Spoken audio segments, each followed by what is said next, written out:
22대 총선이 야권의 압승으로 끝난 가운데 주요 외신들이 윤석열 정부의 국정 동력이 악화할 수 있다는 전망과 함께 여당의 총선 패배 요인까지 상세히 분석해 전했습니다. 미국 일간지 월스트리트 저널은 이번 총선은 윤석열 정부의 국정 방향에 대한 거부라며 이는 윤 대통령이 남은 3년 임기 동안 국내외에서 큰 어려움에 직면할 것임을 시사한다고 보도했습니다.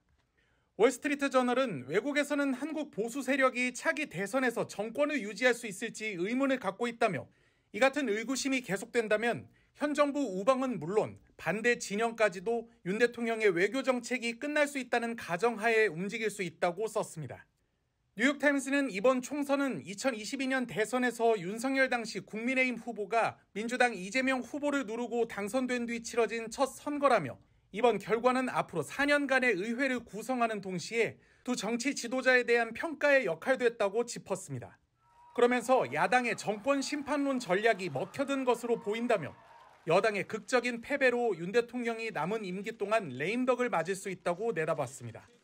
다만 외교 정책에 대해선 북한을 막기 위해 미국, 일본과 안보 협력을 확대하려는 윤 대통령의 노력에 즉각적 영향을 미칠 가능성은 작다고 분석했습니다. 영국 가디언은 이번 선거는 높은 물가와 각종 정치 스캔들로 지지도가 떨어진 윤 대통령에 대한 국민 투표로 여겨졌다며 야당에서 윤 대통령이 물가 관리 실패와 김건희 여사의 명품백 수수 의혹을 인정하지 않았던 점에 초점을 맞추고 선거운동을 벌였다고 보도했습니다. 그러면서 이번 선거에선 기성정당에 대한 대중의 불만을 활용한 소수 정당들이 성공했다며 불과 몇 주 전 창당된 조국혁신당이 12석에서 14석을 차지할 것으로 예상된다고 전했습니다. 영국 BBC 방송도 윤석열 대통령은 대파에 좌절당했나라는 제목의 기사에서 윤 대통령이 마트를 방문해 대파 가격이 합리적이라고 했지만 많은 보조금을 받은 가격이어서 분노와 조롱이 쏟아졌다고 보도했습니다. 이어 윤석열 대통령은 대파 때문에 망할 것이라는 조국 대표의 발언을 소개한 뒤 식품 물가는 여당의 패배 이유 중 하나일 뿐이라며 각종 외교적 실책과 김 여사 관련 의혹, 윤 대통령의 고집스럽고 권위주의적인 태도가 유권자들을 멀어지게 했다고 짚었습니다. 중요한 선거를 앞두고 한국 영부인이 주목을 피하다라는 제목의 오늘자 로이터 통신 기사입니다.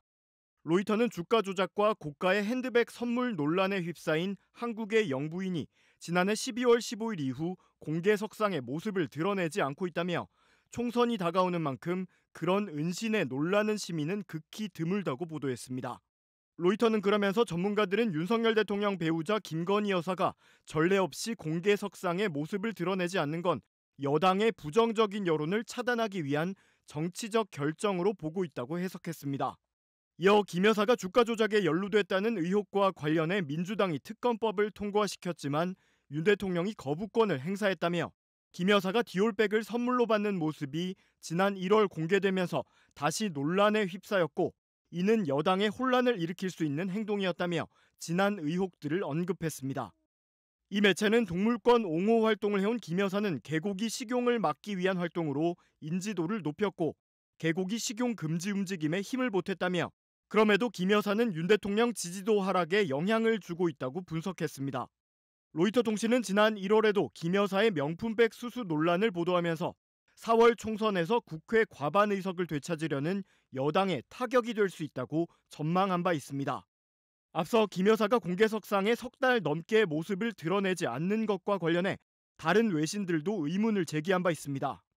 싱가포르 매체인 더 스트레이트 타임스는 김 여사는 어디에 한국 영부인의 부재가 낳은 의문이라는 제목의 기사에서 공개석상에서 매우 적극적이었던 김 여사가 장기간 모습을 드러내지 않는 것은 이례적이라며 비판 여론 차단이 목적일 거라는 견해를 소개했습니다.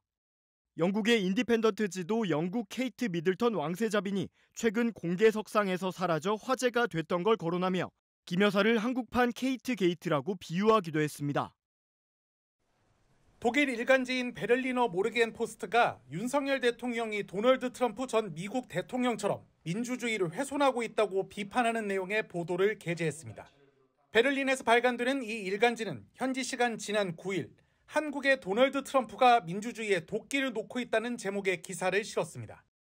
베를리너 모르겐포스트는 먼저 카이스트 졸업식에서 발생한 이른바 입틀막 사건을 전하면서 한국에서 대통령은 비판을 감당할 수 없는가, 민주주의가 위험에 처해 있나 등의 논의가 진행되고 있다고 전했습니다.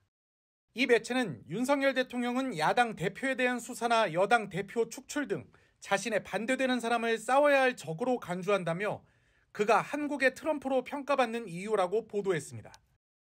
특히 윤 대통령 역시 트럼프 전 대통령처럼 자신에게 비판적인 보도와 언론을 가짜뉴스로 규정해 억압하고 있다면서 비판 언론사와 언론인에 대한 압수수색, 바이든 날리면 보도와 관련해 MBC를 고소한 사례 등도 열거했습니다. 이 매체는 윤 대통령이 가짜뉴스가 민주주의를 위협한다고 여러 차례 강조하면서도 무엇이 가짜뉴스인지는 스스로 결정하고 싶어 한다고 지적하기도 했습니다. 유럽의 또 다른 연구기관도 한국 민주주의가 위기에 처했다는 지표를 발표했습니다. 스웨덴 민주주의 다양성 연구소 VDM은 지난 7일 발간한 민주주의 보고서 2024에서 한국의 지난해 자유민주주의 지수를 0.6으로 평가했는데 이는 179개국 중 47위에 해당하는 점수입니다. 1년 전 같은 보고서 때 기록한 0.73, 28위보다 하락했습니다. VDM은 윤 대통령의 취임 이후 발생한 성평등에 대한 공격, 전임 정권과 야당을 향한 강압적 조치, 언론 자유 위축 등을 평가지수 하락 이유로 지적했습니다.